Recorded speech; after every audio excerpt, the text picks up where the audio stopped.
Salut Valentin, Salut Brian. j'espère que tu vas bien et j'espère que vous allez bien parce qu'on va aujourd'hui parler de ton jeu de société, Conspiration. Alors voilà, je suis un grand fan de jeux de société, j'aime beaucoup les jeux d'ambiance, les jeux de rôle et tout ça. Et je sais que ton jeu se place un peu dans ces concepts-là.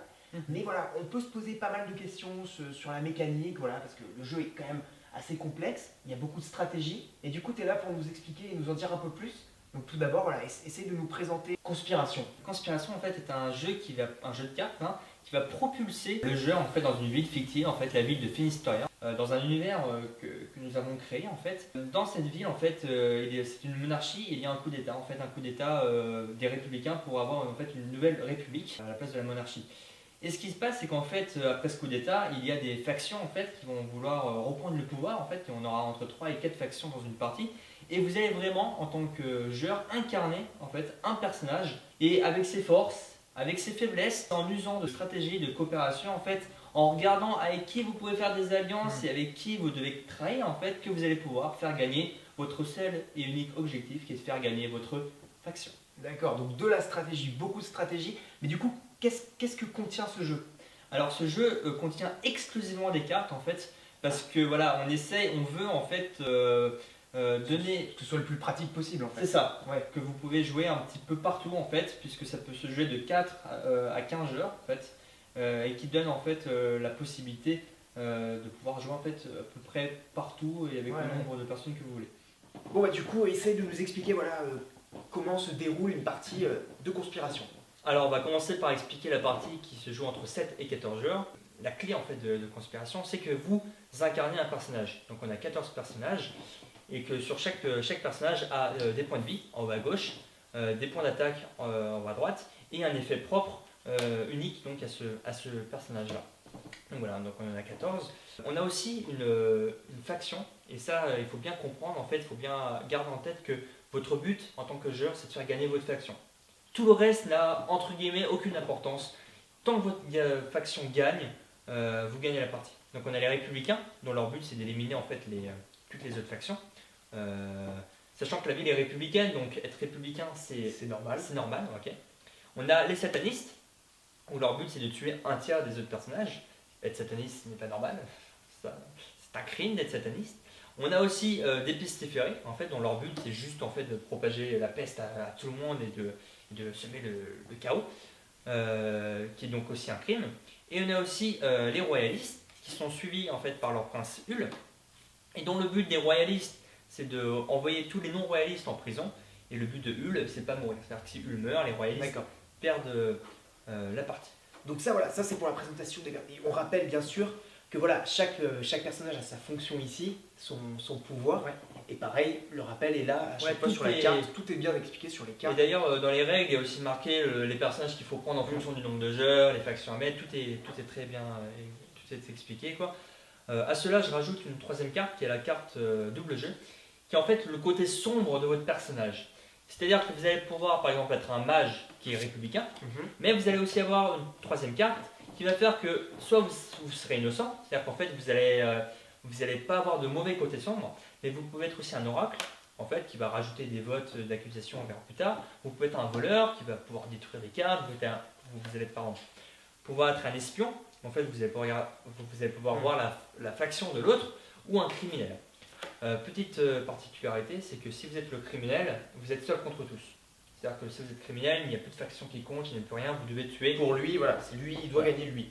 Voilà. D'accord. Ce qui veut dire que tu vois bien que tu as 4 factions, en l'occurrence il y en a quasiment tout le temps 3 en jeu, et donc en tant que joueur, vous devez faire gagner votre faction, donc éliminer les autres factions, c'est-à-dire enfin remplir la condition de victoire de sa faction, qui peut passer aussi par éliminer les autres factions, et aussi éliminer le criminel. Donc voilà, par exemple, si vous êtes sataniste, vous devez tuer un tiers des personnages. Et à partir du moment où vous avez tué un tiers des autres personnages en tant que sataniste, donc il faut être le meurtrier, il ne faut pas laisser les gens mourir comme ça. Sachant qu'il faut savoir que, bien entendu, tout double jeu autre qu'innocent, c'est un crime. Okay, donc on est toujours dans cette barrière de crime et de justice. À cela, il y a une quatrième carte, qui est la carte action, en fait, qui rajoute en fait un petit pouvoir unique. Par exemple, tu empêches quelqu'un d'agir, t'as plus de dégâts, d'attaques. C'est des options pour essayer d'avoir d'autres possibilités pour. C'est ça. D'accord. Et qui sont un peu le nerf des conspirations. Mais maintenant, je te propose de montrer très très vite le déroulement d'une partie, en fait.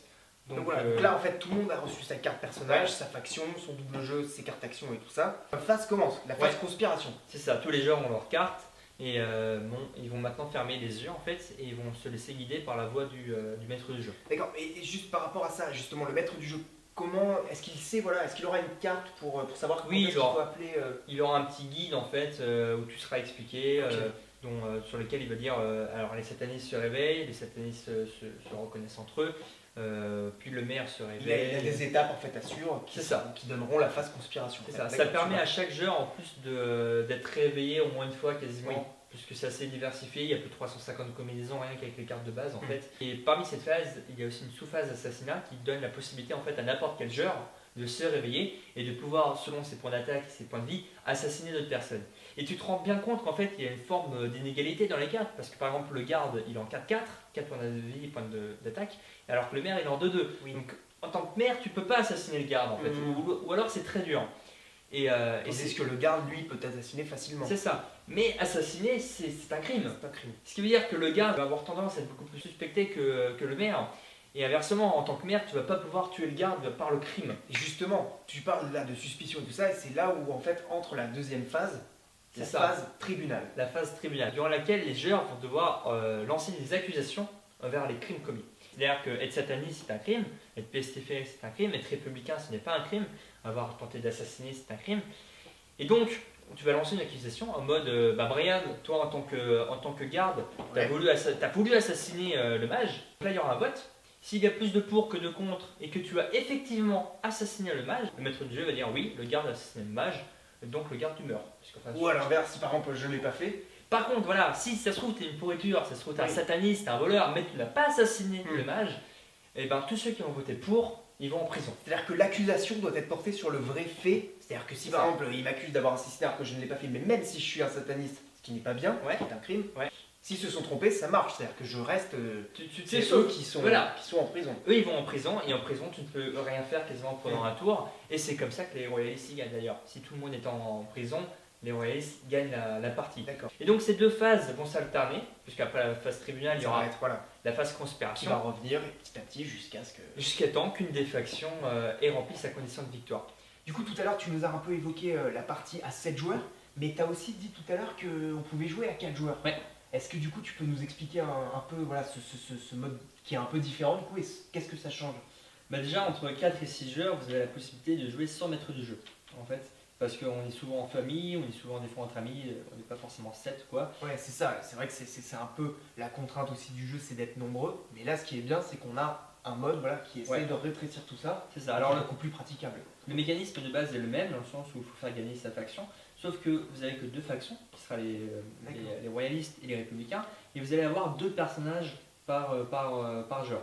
Ce qui veut dire qu'en fait la grosse différence c'est que vous allez contrôler les 2 personnages, vous n'aurez qu'un seul vote au tribunal, mais sinon le mécanisme est vraiment le même. D'accord, ok. Bon on vous a présenté le jeu, on vous a présenté les modes à 4 joueurs, à 7 joueurs, les cartes, le déroulement d'une partie, la fin d'une partie.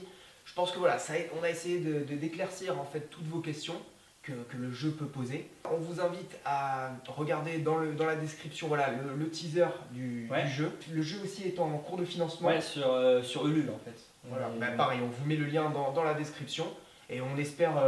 Et ça sera disponible aussi sur notre site web. Et la page Facebook après, aussi. La page Facebook Conspiration. Donc on vous dit à bientôt autour d'une table de jeu. Ouais, merci Brian. Merci à toi Valentin. Je t'en prie. Et au revoir les conspirateurs. Salut tout le monde.